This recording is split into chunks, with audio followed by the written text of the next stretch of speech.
Hey guys, this is Locke. This video is going to be all about masteries, talking about when you should be getting them and also how you should set up your masteries for different types of content. So when should you get masteries? Um, it really depends on how patient you are. Uh, for most players, I would really not advise them to get it until at least level 50, maybe even if you can push it to level 60, because at least hitting level 50 isn't too bad. You can probably get there within a few weeks if you are playing all your content and making sure you progress. Um, the earlier you get it, the more rubies it's going to cost. Like for example, if you get it at level 20 or level 25 or something, then you have to pay rubies to unlock everything from this point on all the way down to like level 100. And that's going to be a huge cost in rubies. So the longer you can wait, if you can actually wait until like 60, then you're only paying to unlock level 65 to level 100. Most likely you will at least need to get the level 80 mastery by the time you're doing very hard story content, because you will most likely need the increased skill level. Actually, you might even need more. You might actually need up to level 90. You probably at least need level 80, but you might even have to go to 90 to do some of the very hard story content, because those bosses actually have a very high chance of casting status effects. Like for example, the chapter 1 boss, Kucha, I think he's called. He has a very high chance to cast burn, even if you have like a max level 50 GUI, which not everyone does at right when you hit a very hard story. But even if you did happen to have that, you still might not have enough fire resistance from him to be able to resist it all the time. You most likely at least need the hero growth skill 1, if not need this as well. So at some point you will need to unlock all these masteries. You can't just wait until you get to like level 100 or something. You have to probably around like level 50, level 60. You most likely are going to have to start to invest some rubies in them, and it's actually not too bad, because when you're getting these, like, it does give a significant boost to your account. Like some of these effects are awesome, but they're guaranteed. Whereas if you're spending rubies instead on summoning, you don't know, you could get lucky but you might not. It's kind of a gamble. Whereas with this, it's guaranteed. You know exactly what you're getting, and you know the amount of rubies that you have to spend to get it. One thing, if you are spending some money, it's not a bad idea to buy some of the scenario packs or something, to get a huge boost of rubies and then spend it on this. That's probably one of the better use of rubies and that pack, actually, because if you are in like say very hard one, you've already done easy and normal and hard, and you can buy one of those scenario packs. Not some people are free to play players. Actually, most players are free to play players, so you don't have to do that. But if you are a person that's spending money, that's one way of looking at how to invest in these masteries. Buy those packs, get the rubies invested right into these masteries. So now, how should you set this up? So the first one, Mastery 1, will always be your story team. So whatever content you're doing in story, it's always going to use this, regardless of how else you set anything else. So you'll probably have to continuously revisit Mastery 1 depending on what you're doing.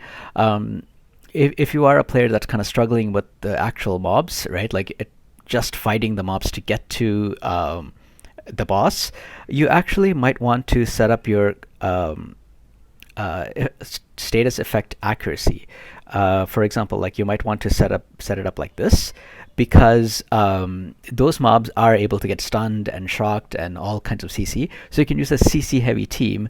I've talked about this before. Like I've shown some examples of something like that. I've done like chapter 9 using a blue team that just CCs everything, and it's very easy. Like you use Shade to recycle their CCs and just keep doing it, and it's very easy to do. So in that case, you want to have a high accuracy as possible. So you would want to set it up to use increase status effect accuracy. But if you're fighting boss content, you're not going to be able to land any CC on them. You can land like decrease defense or something, but those usually have a 100% chance to hit anyway. So increased status effect accuracy is not going to help you with boss fights. So with boss fights, you will want to put the increased status effect resistance. That's always what you would want to do for any kind of boss in story mode.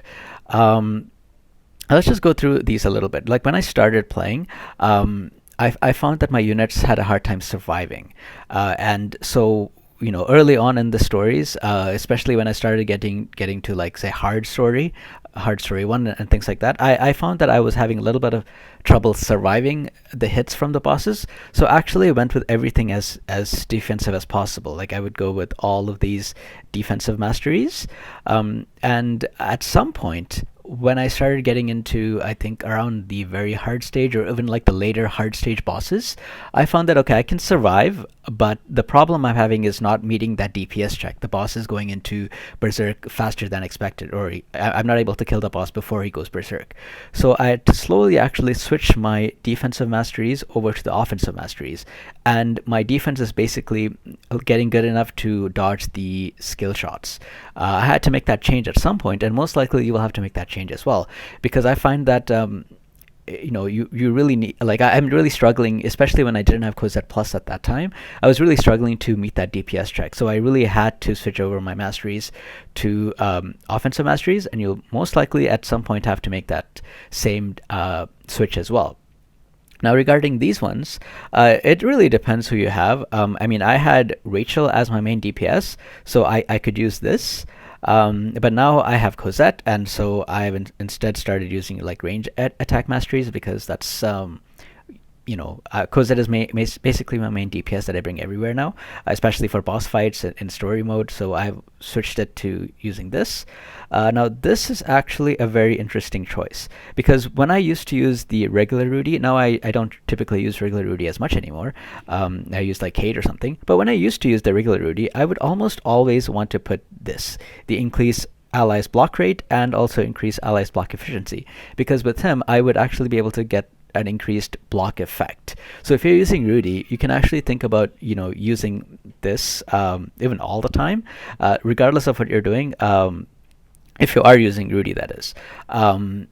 But now that I don't actually use Rudy so much, because I usually used Cade, I've switched over to crit. And now, even if I happen to use Rudy, I might even use crit more often, because I have such a team that's built around crit. Like, I have very high crit rate on my Cosette Plus, and I would like to get that to be as close to 100% as possible. And if I'm getting it close to 100%, I really want to take advantage of the additional crit damage as well.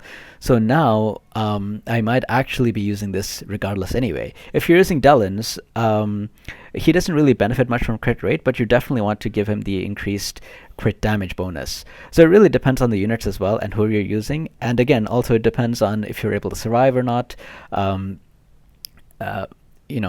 So you can go for these if you're using Rudy, and if you're using a very high crit focused team, you can go for this. If you're not really using Rudy, I mean, even if you are not able to survive the damage as much, this isn't going to help too much. This would probably help. This might be more beneficial. So really, you have to make that distinction between the units that you're using, and how much benefit you're really getting. I think for most people, this will probably help more, just increase crit rate and increase crit damage. Now, I have a note about this skill. So people have actually asked me about it as well. Like, for example, if you look at the wording on Rachel's skill, let me just go there for a second. Like, it says that it is an attack that is distributed in a circular range around the target.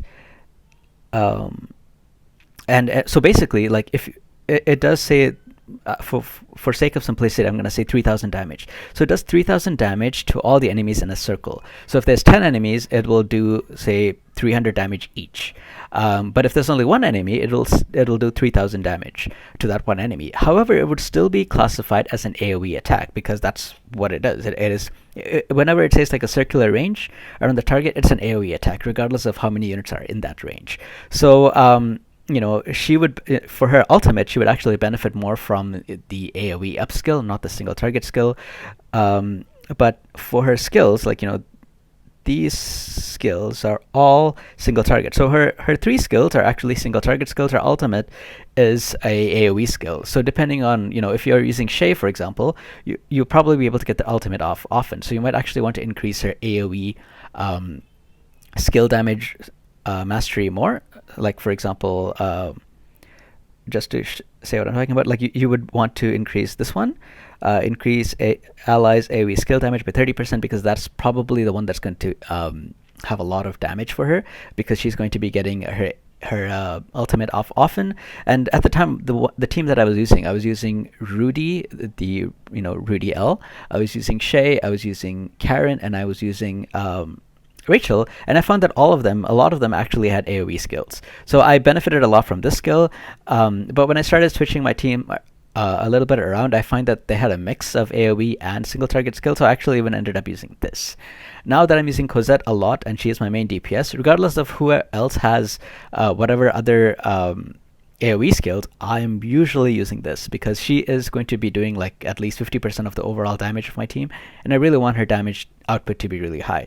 So most of the time I'm just using this because she is built around doing as much single target damage as possible. It would be the same thing if you're using Delens or Miss Velvet. If you have units like that, you really want to use the increased single skill damage.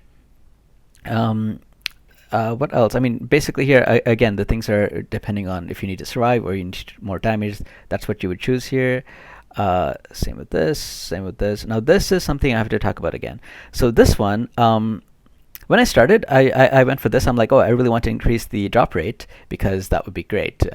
Field exploration is such a slog anyway. But I realized that it doesn't really help so much. It does start helping a little bit, but basically, when you're doing these field explorations, right? I'm going to go to the field exploration and talk about it. When I'm doing these field explorations, right now, like things like this, the adventurer's hat and these drop from defeating the monsters, right? And then there are the rewards that you get for the quest, like these items. So that mastery only affects these items that are actually dropping from defeating these monsters. It doesn't affect the quest drop. So depending on what you're doing, like especially if you're doing like these green stages, it doesn't really matter so much because there's only 2 mobs. And these items are mostly trash anyway. You will just like salvage them. But over time, it does start to add up a little bit. Like maybe eventually after a while, it might add up to 1 legendary enhanced stone. Is it worth it or not? I don't know.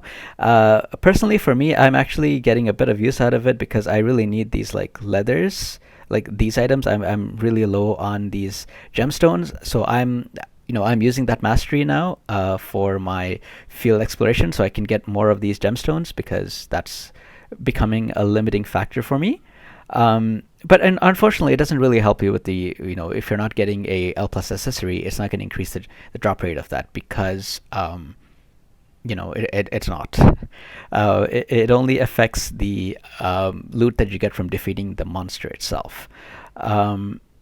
So like if you are at 80 and you're thinking of going to 85 because you're like, oh, I really want to get this, so I have a higher chance of getting an L plus accessory, that's not going to help you at all. This is only going to affect the loot that's dropping from monsters itself. And if you're really low on gold, you can even go for this because here it actually increases the gold gain from completing a quest.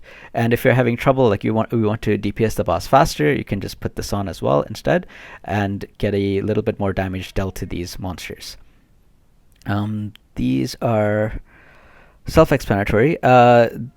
So a good stopping point for this might be like level 90 to get through the very hard story content, and then slowly you can push the level 95 mastery when you want to do like a level like a T14 or T15 raid, and you just need a little bit more damage to complete it. That might be a good time to invest in the 95 mastery. And the level 100 mastery is for arena. Again, if you want to push arena, 15% attack or defense does make a huge difference.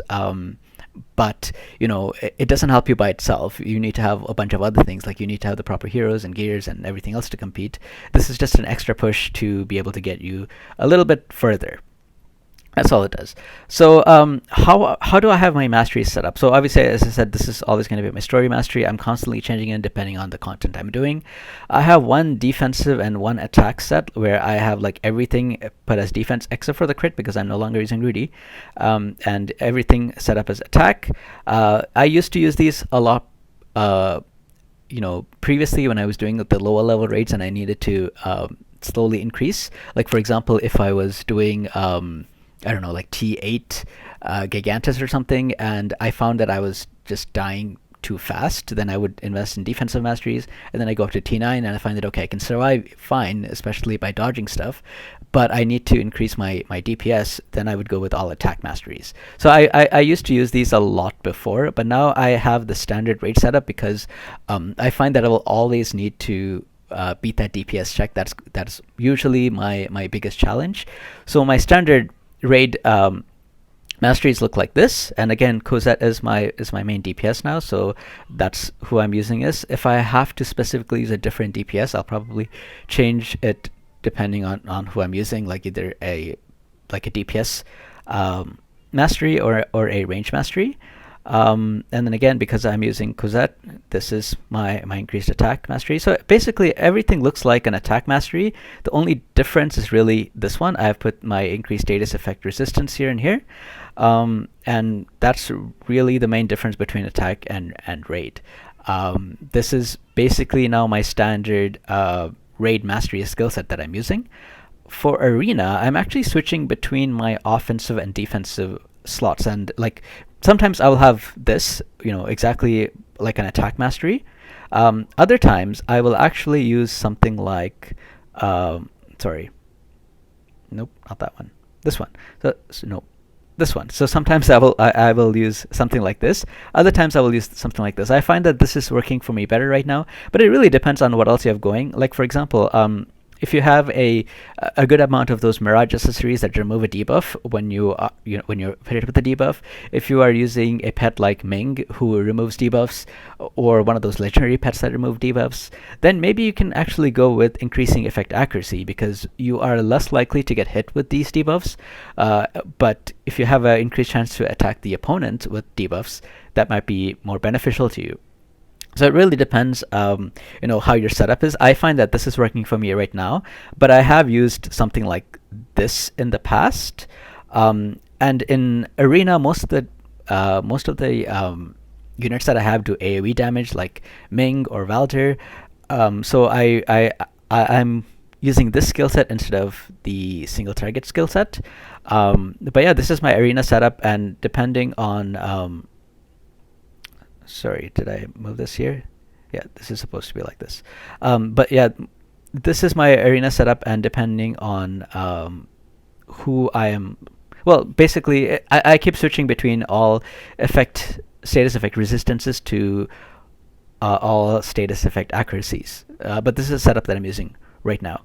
And then for the very hard EX, this is kind of what I use for exploration. This switches between attack and defense. I mean, there is no need to beat any DPS checks in this one, because you can have as long as you want to kill the boss. So you can actually use a full defensive mastery, and that's pretty much what I'm doing. Like I want my units to survive. This is actually what I was using when I was attempting the very hard three-star field bosses. Like that stage, I would use something like this. I'm not using any blocks. I still want to have the crit instead. And I was using, Cosette as my main DPS source. So I had this and this. I could probably benefit from this instead if I'm using that, if I'm attacking that green green 3-star bosses, because there isn't really too many mobs that are dropping stuff from these monsters. But for anything else, like if I'm doing those those white maps, then I'll probably do this, and I'll probably switch these around to give more attacking, like offensive setup anyway. But this is what I'm typically using for the field exploration stage. For the guild raids, I'm using the same as the raid, because again, status effect is good, and I want to do as much damage as possible. And then that's it. Like others, I haven't really touched. Those are the 6 main mastery setups that I'm using, and I hope it gives you guys some ideas on how to set up your masteries. It's not going to always be you won't be doing the exact same thing that I'm doing, because it depends on the units that you're using, the setups that you have, even the accessories that you have. If you have a lot of good defensive accessories like rage accessories and immortal accessories, you will most likely want to go offensive masteries, because you want to have a good balance. But if you happen to be the player that has a lot of offensive PvE accessories, maybe you might actually be able to get away with using defensive masteries. So it really depends, and you have to test these out and see which one works better for you. But this is how I have it right now, and this is how I'm able to play right now, and this is the setup that I have right now, and it works. So I hope that this video helped. If you guys have questions or comments, leave them down below, and I'll do my best to help you guys out. But that's it for now, so I will see you guys next time. Take care.